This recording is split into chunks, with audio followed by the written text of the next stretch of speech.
இனிய உள்ளங்களுக்கு வணக்கம். நீங்கள் ஒரு முயற்சியில் தோல்வியை சந்தித்தால் இடிந்து போகாதீர்கள். அடுத்த முறை நிச்சயம் வெற்றி என்று எண்ணி செயல்படுங்கள்.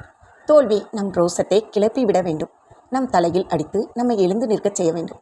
பெண்கள் எல்லாம் அரசியலில் இறங்காத காலம் அது.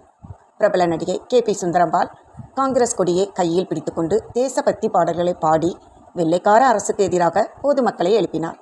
சிறையில் வெள்ளைக்காரர்களால் அடிக்கப்பட்டார், சித்திரவதை செய்யப்பட்டார்.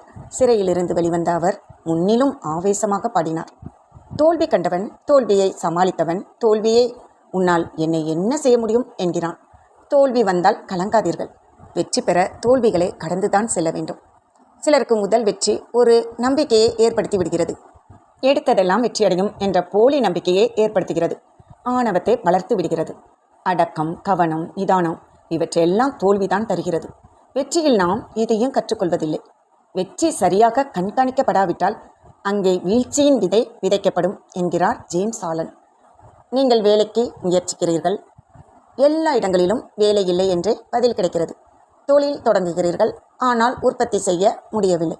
அந்த நிலையில் நாம் என்ன செய்யலாம்? ஒருமுறை நண்பரின் தோட்டத்தை பார்க்க போனார் தத்துவ ஞானி ஜே கிருஷ்ணமூர்த்தி. நண்பர் அவரிடம், எல்லா மரங்களும் காய்க்கின்றன, ஏனோ இந்த ஒரு மரம் மட்டும் காய்ப்பதில்லை, நான் வெட்டிவிடப் போகிறேன் என்றார். மறுநாள் காலை தத்துவ ஞானி அந்த மரத்தின் அருகே நின்று, நீ அழகான மரம், நல்ல வயது, பூக்க வேண்டாமா, காய்க்க வேண்டாமா, காய்த்து கனியாகு என்று பேசி அன்புடன் தடவி கொடுத்தார். அடுத்த ஆண்டு அந்த மரம் அமோகமாக காய்த்தது. தோல்வி வரும், உண்மைதான். ஆனால் அதை அன்புடன் அணுகுங்கள், பேசுங்கள், வெற்றி வார்த்தைகளை பயன்படுத்துங்கள், உறவாடுங்கள். இந்த உலகில் எதுவும் நிரந்தரமல்ல. நம் மனோபாவத்தை மாற்றிக்கொள்ளும் போது இப்பிரபஞ்ச இயக்கத்தின் வெற்றி லயத்தில், வெற்றி பாதையில் ஐக்கியமாகிறோம். அது நம்மை வெற்றியை நோக்கி அழைத்து செல்கிறது. தோல்வியை வெற்றியாக மாற்றுவது மனோபாவம்தான். கைத்தளம் பற்ற கனா கண்டேன் தோழி என்று ஆண்டாள் பாடினார். தன் மனக்கண் முன் அந்த நிகழ்ச்சியை அனுபவிக்கிறாள். ஆண்டவனுக்காக தன்னையே அர்ப்பணித்து கொண்டாள் ஆண்டாள்.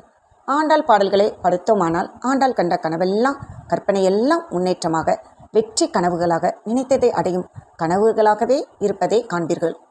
உள்ளுவதெல்லாம் உயர் உள்ளல், மற்றது தள்ளியும் தள்ளாமே உடைத்து என்றார் வள்ளுவர். தோல்வியே ஏற்பட்டாலும் வெற்றியை நினையுங்கள், நிச்சயம் வெற்றி காண்பீர்கள். வாழ்க்கை நிற்கட்டும். நன்றி. மீண்டும் சந்திப்போம்.